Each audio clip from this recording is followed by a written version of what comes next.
here. Again, we'd like to welcome you to the second night of Metamorphosis 2015.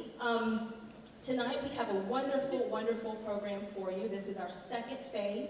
And now I'm going to ask Miss Nina Wilson-Jones to please come and present our speakers for us tonight. Our first panelist is Christy L. Jackson.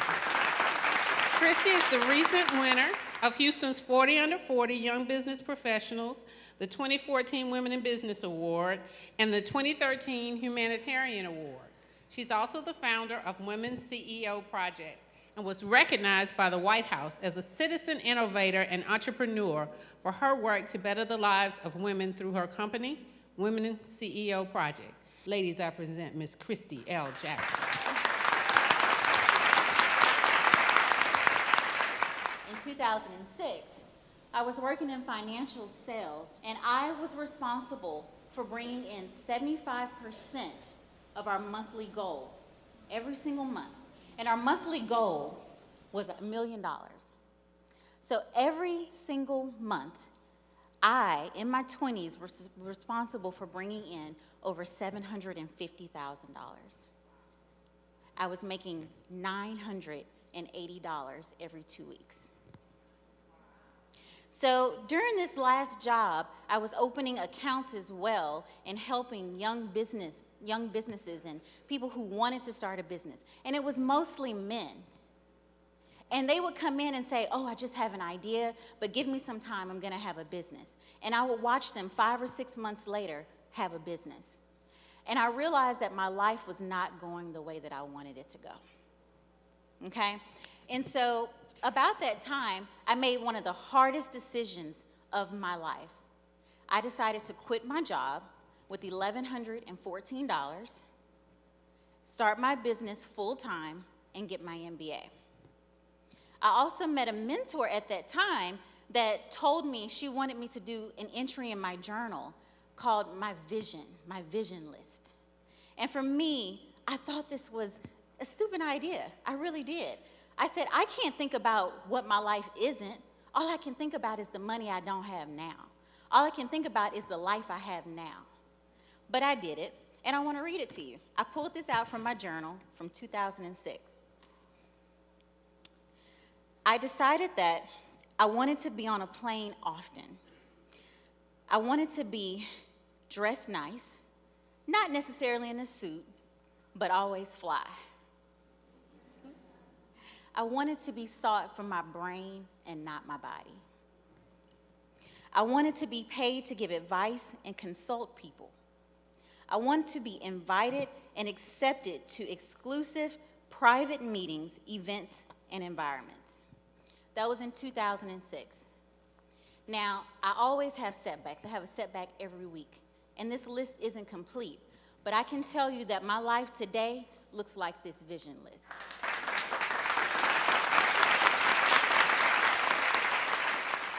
No more than 3 weeks ago, I was in Nigeria and South Africa teaching over 300 women how to start, grow, and expand their businesses. I go to events, private events, and the types of environments that I want to be in. So yes, I thought it wasn't a smart idea at the time to write about a life that I couldn't see, but now I see it.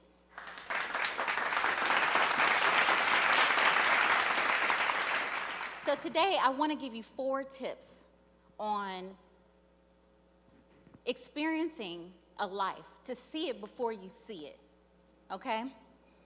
Now, the first tip is, what will it take? So many times we say something costs too much, it costs too much, or it takes too much time. I have so many women that I consult tell me, I want to start a business, but it costs too much. And when I ask them, okay, let's stop right there. Let's pull out a piece of paper and see how much it actually costs. Do you know they don't know? So you've been walking around with that same sad story of something costs too much, but you haven't put in the time to see actually how much it costs, how much time it takes. It could cost a lot less than you thought in time or money. So I want you to figure out, how much does it cost? How much time will it take? What will it take of you? And then 2, I want you to envision the party and the pain, okay? Let me tell you what I mean. It's easy for us to see ourselves in our swimsuit in the summer, right? Right? But this is what I want you to do. Statistically, you have a better chance of reaching your goal if you also envision yourself working for the goal. So you can't just envision yourself in a swimsuit. You have to envision yourself sweating it out at Memorial Park. Okay? That's 2. 3, write it down and make it plain. Write it down and make it plain. I want you to get so specific with how you want to see your life. If you're stepping out in Louboutins, say you're stepping out in Louboutins. If you rode off in a Benz, say that. If a chef made you breakfast, if you walk into an office in River Oaks, if you have a little lady at your desk typing up your schedule, I want you to write it out, and I want you to make it plain. You have a better chance of reaching your goals if you write them out. And then the last tip is, why not me? Why not me? So many times we'll get on Facebook and social media and we'll see other people experiencing a life that we want to have. And then we close our phones and then we think, but that's them, that's not for me. I want you to start thinking, why not me? And I don't want you to think about the 10 reasons why something could fail. I want you to think about, why can't I do it too? I don't want you discouraging yourself because you're a single mom, because you came from a different place, because you don't have the education that you think you should have. I want you to think, why not me? I hope this helps.